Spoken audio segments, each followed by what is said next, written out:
Hello, everybody. My name is Molly McCarthy, and this is the Persuasion Speech for Communications 105.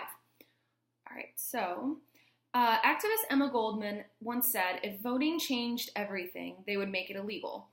Basically meaning that if everyone voted and it made a huge difference, it would be illegal. Nobody would be allowed to do it. I found that quote very interesting because in today's society, a lot of people are on the fence about voting. They really don't know who they're going to vote for, or they choose to not vote because they say they don't know enough, stuff like that. But what's weird on both sides of the political spectrum, on one side we have the Democratic side, and then on the other side we have the Republicans. And on both sides of that spectrum, there needs to be a change, an overall sweeping change. And it is people between the ages of 20 and 29 that could really make the biggest difference in changing Congress and in the presidency in 2020. It is everyone's civil duty to vote. It is one of the most important things in our country. It is the pure essence of what makes America, because in a lot of countries, voting is not a thing, or like only a certain number of people vote.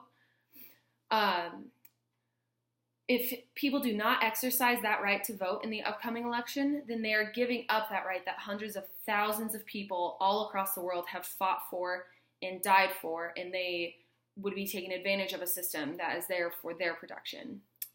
So some people say they don't vote because they think it's difficult to register or it's difficult to make it to a polling station.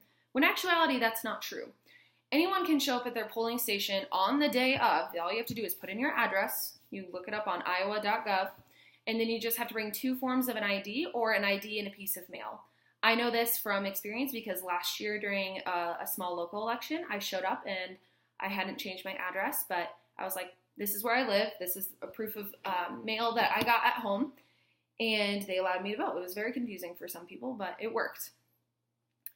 Voting is actually extremely easy. It takes about 5 minutes. If you go at the right time and there's not a line, it takes about 5 minutes, if that even.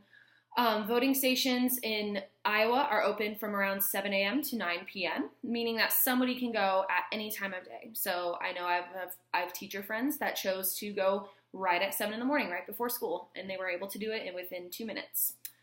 Some people say it's hard to get around to going to a voting station, which could be true if they don't have a car, or they don't have access to public transportation. But luckily, this year Uber is offering free rides to and from the polling stations for people who want to vote, which is awesome.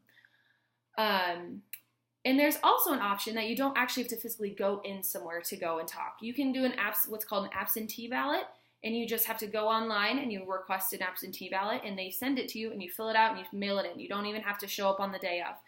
So you can actually start voting today if you really wanted to. Simply going online and requesting that ballot can give those people who live far away, they live in isolation, or even people studying abroad. I have a friend who lives in Portland who's doing an absentee ballot. It just makes it a lot easier to vote. So really people don't have any excuses. Some people think that with the Electoral College, their vote doesn't matter. But luckily in this upcoming election, the Electoral College is not in effect. We actually do decide who becomes senators and House representatives and governors and all of that. And numbers right now do really matter because this graph right here, I know it's backwards because of my computer, but it shows the difference between the millionaires in Congress and the millionaires in America. And there's a huge discrepancy between those numbers. And then this one really is important to me. The white men in Congress versus the white men in America. That 77% of white men make up Congress, and 31% of white men make up the entire population of the United States. And this one I'm hoping we change. This is what I'm wanting to change.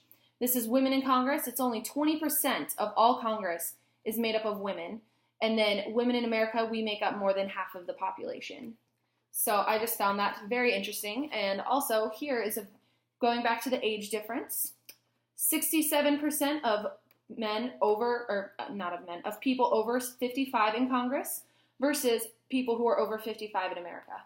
So there's a huge gap between the age between people in Congress and the actual majority of the population in the United States. So midterm elections typically have the smallest turnout rates, despite the Senate and the House of Representatives holding a good amount of power and to control policy making. In 2016, only 61.4% of the entire population voted. So that I got from census.gov, and that is a very accurate statement. Only a little over half voted in that election. So we really need to get out, and we need to change. We need to make a big change through Congress and get some younger people from both sides of the spectrum in and get them making laws. So here's another visual presentation or visual. So the turnout between 18 and 29.